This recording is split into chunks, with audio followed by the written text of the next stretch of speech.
Hello guys, nandito kami sa Hell Road. Ikot-ikot, tingin-tingin ng mga Christmas decor. Ayun feeling Christmas na talaga.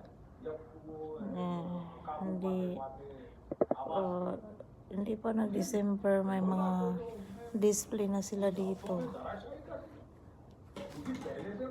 Grabe. Ang mahal pa naman. Tapos kung ang anak ko tingin-tingin, nakala kong bibili siya.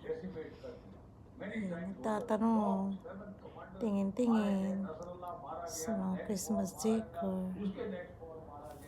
Ayan ang ganda tingnan. Ayan nandyan si Santa Claus nakatayo. Ayan, Indian Santa. Ayan, ang daming